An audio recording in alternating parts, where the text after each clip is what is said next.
Xin kính chào quý cô bác, anh chị, các bạn và các em. Một ngày bình an sẽ đến với tất cả mọi người. Trân trọng giới thiệu đến cả nhà 3 lá thư của người mẹ gửi cho con. Bây giờ xin mời quý vị cùng nghe lá thư thứ nhất, có tựa đề là Mẹ già rồi, xin con hãy bao dung. Bức thư khiến hàng triệu người làm con thổn thức. Con à, đến khi mẹ già đi, chỉ mong con đừng ruồng bỏ mẹ. Khi đó, mẹ cần có người chăm sóc ở bên, giống như khi mẹ chăm con lúc nhỏ vậy. Xin con hãy bao dung nhẫn nại. Khi mẹ già rồi, mắt mờ đi, chân chậm lại. Chỉ mong con có thể kiên nhẫn với mẹ, giống như mẹ đã từng chờ đợi từng bước đi chập chững của con. Con của mẹ, ngày nào đó, nếu như con nhận thấy mẹ già đi, phản ứng chậm chạp, sức khỏe cũng yếu dần, xin con hãy nhẫn nại hiểu cho mẹ. Nhìn mẹ ăn uống bẩn thỉu, thậm chí còn đến lúc sẽ không mặc được quần áo nữa. Con đừng cười mẹ nhé, con hãy kiên nhẫn một chút. Nhớ lại mẹ đã dành bao nhiêu tình yêu thương để dạy con làm những việc này. Mẹ đã từng kiên nhẫn dạy con ăn thế nào, xỏ giày làm sao, dạy con cách chống chọi với khó khăn, với cuộc sống khi lần đầu tiên bước ra đời. Khi mẹ nói đi nói lại một chuyện, con đừng ngắt lời mẹ, hãy nghe mẹ nói.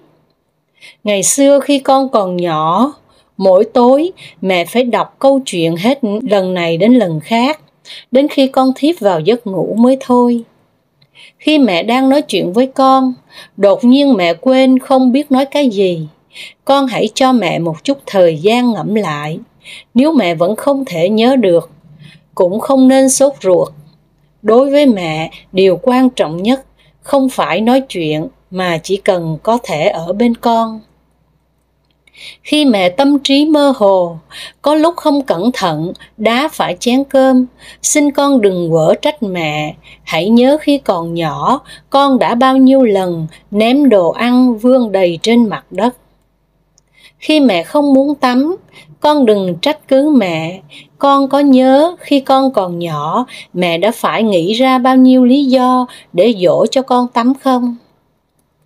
Khi đôi chân của mẹ không thể đứng vững, xin con cho mẹ mượn đôi bàn tay của con, giống như mẹ đã làm khi con bước những bước đầu tiên trong cuộc sống. Khi mẹ ra ngoài mà phải đi tìm mẹ, xin con đừng tức giận, cũng đừng để mẹ ở ngoài một mình, hãy từ từ đưa mẹ về nhà. Con có nhớ hồi nhỏ con đã bao nhiêu lần lạc đường, khiến mẹ vô cùng lo lắng đi tìm con không? Khi mẹ ở gần con, mẹ không bao giờ cảm thấy buồn, tức giận hay phàn nàn. Con cũng ở bên cạnh mẹ, giống như khi mẹ bên con giúp con khám phá cuộc sống. Rồi một ngày con sẽ phát hiện rằng dù cho mẹ có rất nhiều sai lầm, thì mẹ luôn luôn làm hết sức mình để mang lại những điều tốt nhất cho con. Khi mẹ hấp hối, con hãy ở trước giường của mẹ, nắm chặt tay tiễn mẹ đi. Mẹ không muốn trong lòng con còn lưu giữ một chút oán hận nào với mẹ. Con biết không, để nuôi dưỡng con thành người như hôm nay, cho con được học hành tốt nhất, mẹ đã trải qua rất nhiều gian khổ. Lúc này mẹ rất sợ hãi, mẹ không nghĩ khoảnh khắc rời khỏi trần gian lại làm cho mẹ hoang mang đến vậy. Mẹ chỉ hy vọng trong những ngày cuối đời của mẹ, con luôn ở bên cạnh mẹ, nhìn mẹ cho tới khi mẹ nhắm mắt xuôi tay. Mẹ không muốn ra đi lẻ loi, trơ trọi một mình, bởi vì con là tình yêu duy nhất của mẹ. Khi mẹ già, hãy hiểu mẹ, giúp đỡ mẹ với tình yêu thương và sự nhẫn nại để giúp mẹ hoàn thành cuộc đời trên thế gian. Mẹ luôn ở bên con, mỉm cười. Con hãy biết cảm thông với tấm lòng của Đấng sinh thành, bởi khi cha mẹ qua đời, bạn sẽ nhớ tất cả những điều mà bạn chưa bao giờ thực hiện. Nó như một nhát búa giáng vào trái tim của bạn. Vậy nên, nếu cha mẹ vẫn còn sống, hãy quan tâm, chăm sóc một cách thành tâm, lắng nghe, thấu hiểu và kiên nhẫn với những tâm tư của cha mẹ. Bạn hãy nhớ rằng tình yêu của cha mẹ là tình yêu vị tha nhất, vô tư nhất, tỏa sáng như ánh mặt trời. Hy vọng rằng những người con trong thiên hạ đều trở thành một người con hiếu thuận.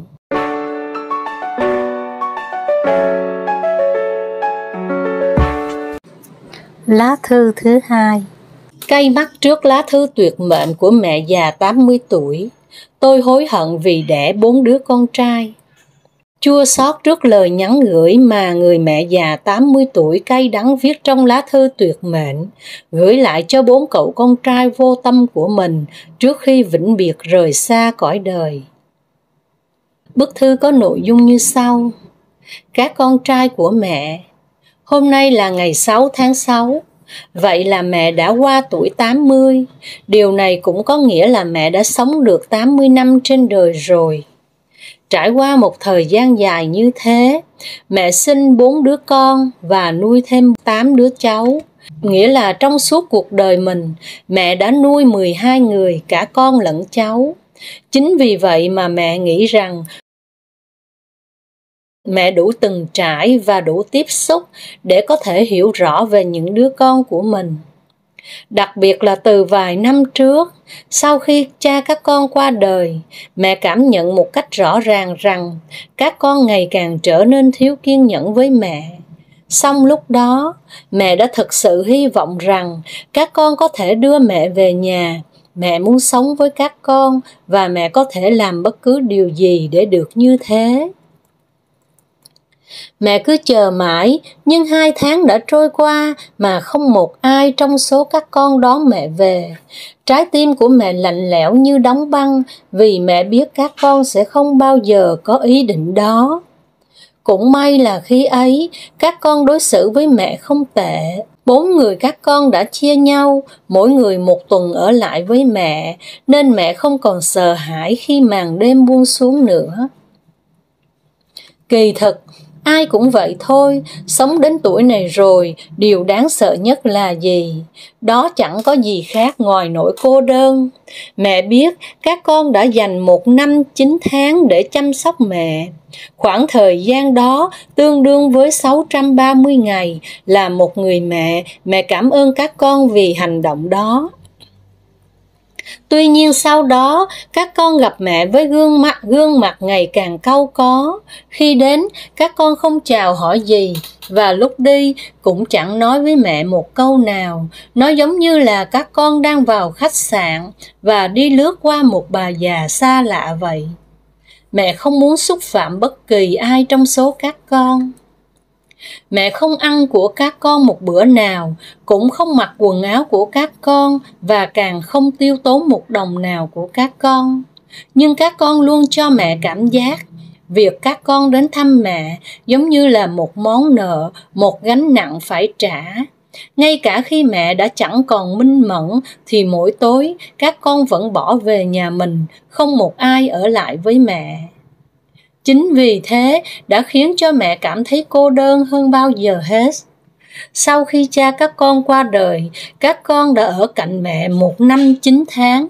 Mẹ biết ơn vì điều này, nhưng ở phần còn lại của cuộc đời, mẹ sẽ đi một mình. Hơn 2 năm qua, mẹ đã phải vật lộn với nỗi cô đơn. Vào ngày sinh nhật lần thứ 80 của mẹ, các con đã đến và đều chúc mẹ sống lâu 100 tuổi. Nhưng lúc đó mẹ chỉ cười và nghĩ, sống 100 tuổi thật là vô dụng. Và gần đây, bệnh tim của mẹ ngày càng nặng hơn. Mẹ không nói điều đó với các con và mẹ không biết phải nói gì. Mẹ ước rằng bệnh tật sẽ mang mẹ đi gặp cha các con sớm hơn. Nếu được như vậy thì mẹ biết ơn cuộc đời này rất nhiều. Mấy ngày trước, mẹ mơ thấy cha các con. Ông ấy nhìn mẹ cười và nói, bà đi với tôi nhé, bà sẽ không còn cảm thấy cô đơn nữa. Mẹ đã mơ thấy cha các con, mơ thấy rằng ông ấy sẽ đón mẹ đi vào một đêm tuyệt đẹp như thế. Tỉnh dậy, mẹ nhìn thấy những ngôi sao bên ngoài cửa sổ, thấy mặt trăng tròn và lớn. Trong suốt cuộc đời mình, mẹ biết ơn tình yêu của ông ấy dành cho mẹ và biết ơn sự chăm sóc của các con trong 630 ngày vừa qua. Mẹ hiểu rằng mình không còn nhiều thời gian nữa bởi bệnh tim mỗi ngày một nặng. Vì thế nên mẹ đã viết bức thư này, bởi duyên phận của mẹ con mình cũng chẳng còn bao nhiêu. Tóc mẹ đã bạc hết rồi, mẹ có thể thề với mái tóc của mình rằng mẹ thật sự trân trọng những gì các con đã làm cho mẹ. Ngoài câu này ra, mẹ còn muốn nói thêm rằng mẹ rất hối hận khi đẻ ra các con. Nếu có kiếp sau, mẹ không muốn các con là con của mẹ nữa. Với tư cách là một người mẹ, mẹ vẫn hy vọng rằng cả 4 người các con sẽ hạnh phúc trong những năm tháng sau này, sẽ không bị 8 đứa con của mình bỏ rơi. Sau lá thư này, mẹ muốn dừng lại tất cả. Và một vài ngày sau, người ta phát hiện bà mẹ 80 tuổi này đã nhắm mắt xuôi tay với gương mặt bình yên trên chiếc giường của mình. Điều đặc biệt là trên tay bà, đến giây phút cuối cùng, chỉ có bức ảnh duy nhất của bà và chồng của mình. Chúng ta, những người con, mãi mê kiếm tiền và chạy theo các mối quan hệ, mà quên rằng thời gian vùng vụt trôi đi, cha mẹ chúng ta đã già lúc nào chẳng hay. Có một câu chuyện đại ý rằng một người mẹ có thể nuôi được 10 người con, nhưng 10 đứa con lại không nuôi nổi một mẹ già. Dẫu là nước mắt chảy xuôi, nhưng nghe thật chua chát đắng cay. Trong cuộc đời vồn vã này, có khi nào bạn dừng lại một chút, thật chậm và tự hỏi bản thân, ta luôn muốn theo đuổi thành công, nhưng ngay cả khi chúng ta có gia tài bạc triệu, quyền lực nơi tay, lại phát hiện ra cha mẹ đang thở dài, rơi lệ. Vậy thì thành công đó còn có ý nghĩa gì nữa không? Rồi một ngày nào đó, bạn cũng sẽ bước vào tuổi xế chiều giống như cha mẹ mình. Đến lúc ấy nhận ra thành công không phải đâu xa xôi bên ngoài, thành công đó bắt đầu hay kết thúc vẫn là ở trong nhà, chỉ sợ rằng đã quá muộn. Đừng dùng thân thể cha mẹ bạn để làm bàn đạp cho sự trưởng thành của bạn. Đừng lấy mồ hôi nước mắt của cha mẹ bạn để làm nguyên liệu thô cho danh vọng của bạn. Đừng nhạy cảm trước bạc vàng, tiền của mà vô tâm với đấng sinh thành, vò võ trong căn nhà lạnh lẽo, ngóng đợi bạn mỗi bữa cơm chiều. Bởi thế bạn ạ, nhân lúc cha mẹ còn đang khỏe mạnh, hãy an ủi tinh thần cho họ, hãy dành nhiều thời gian hơn để bên cạnh họ, cố gắng đáp ứng hết nguyện vọng của họ. Đừng khiến cho bản thân sau này phải hối hận. Yêu thương cha mẹ như yêu thương chính bản thân mình, bởi vì họ cũng cần được yêu thương. Nếu có một ngày thực sự họ rời đi, chúng ta sẽ không lấy làm hối tiếc, bởi mình đã làm được những gì cần làm khi họ còn tại thế.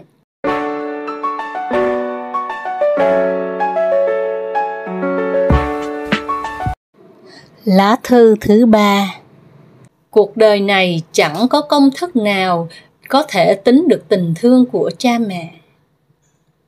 Tình yêu thương của mẹ như vòng tròn, không có khởi đầu cũng chẳng có kết thúc. Nó dung dị mà vĩ đại, tự nhiên mà mạnh mẽ vô cùng. Suốt cuộc đời này, ta sẽ mãi chẳng thể đong đếm được tình yêu thương của mẹ. Giật mình thức giấc, tôi cảm thấy khát khô ở cổ, lồm cồm ngồi dậy, mở tủ lạnh tu một hơi. Nước lạnh làm tôi tỉnh người. Nhìn đồng hồ đã hơn 4 giờ sáng. Tôi đến bên máy vi tính, bật máy lên, mở chương trình nhật ký, định nhập vào những việc mình đã làm hoặc những suy nghĩ về một ngày đã qua. Tuy nhiên, chương trình lại bật lên thông báo nhấp nháy màu đỏ chói. Tuần sau là đến ngày đầu tiên quen mờ. Tôi chỉnh chương trình để xem lại cái ngày đầu tiên đó và mỉm cười khi thấy lúc đó mình trẻ con hết sức. Tôi quyết định sẽ lục tung hết Internet để tìm ra một cái thiệp độc chiêu gửi nàng. Cuối cùng tôi cũng mãn nguyện với một cái thiệp nhiều ý nghĩa. Tôi kéo ngăn tủ ra để lấy cái đĩa CD hình mình để ghép vào thiệp, nhưng chợt nhìn thấy trong đó có một gói quà xinh xắn. Biết là của M, tôi hồi hộp mở gói quà, bên trên là một tấm thiệp to, còn bên dưới là một chiếc đồng hồ để bàn rất dễ thương và một cái nút áo. Hơi ngạc nhiên khi nhìn cái nút áo, tôi vội mở thiệp ra xem. Anh thân mến, chúng mình đã quen nhau 3 năm rồi. Trong 3 năm qua, em rất vui vì đã quen được anh. Em đã học được rất nhiều điều từ anh. Anh là người rất giỏi, làm được rất nhiều việc, lại sống rất tốt với mọi người. Anh sống hết sức chan hòa, không câu nệ giàu nghèo, chức vị. Anh hết lòng với mọi người và được rất nhiều anh em bạn bè mến yêu kính nể. Tối nay, cũng như bao ngày em đến nhà anh, đã 9 giờ tối anh vẫn chưa về nhà. Khi đến nhà anh, em nhìn thấy mẹ đang khâu lại chiếc áo bị bỏng thuốc lá của anh.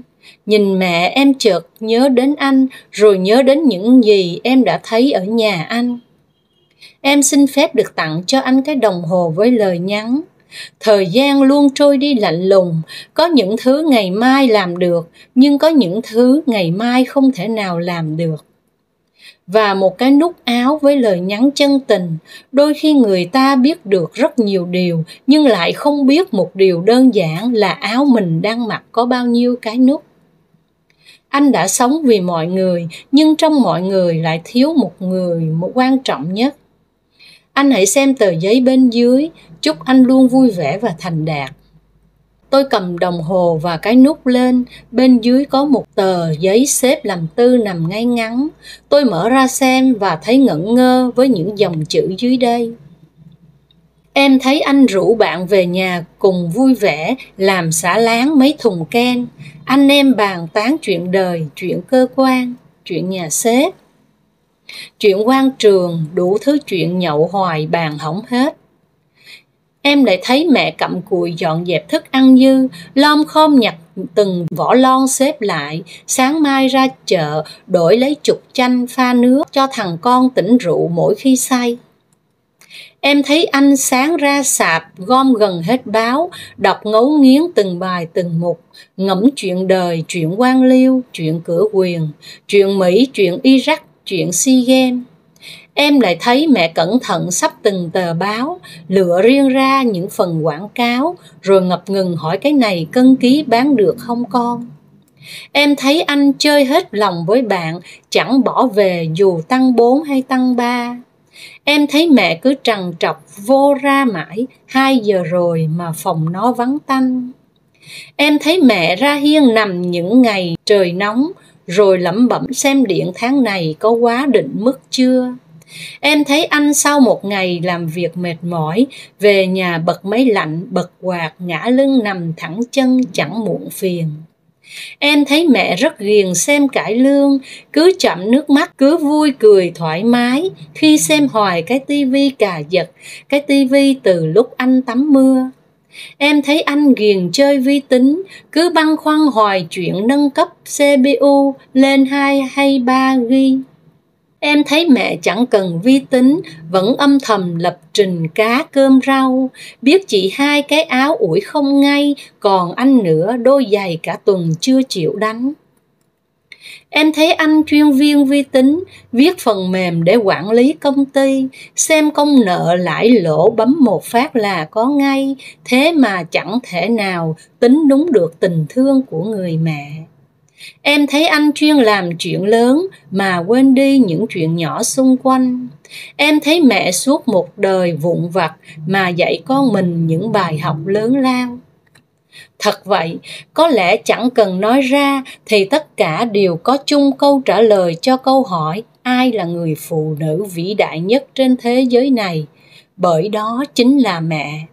Mẹ và tình yêu của mẹ như con suối dịu dàng chảy trôi khắp sinh mệnh chúng ta, cho chúng ta ấm áp, cho chúng ta sức mạnh, cho chúng ta một nơi chốn bình yên để trở về dù có đi bao lâu, bao xa.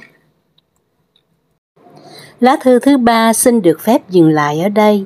Hẹn gặp lại cả nhà vào lúc 18 giờ trên kênh Cô Khanh đọc truyện và 20 giờ trên kênh Truyện Mới mỗi ngày. Xin chào.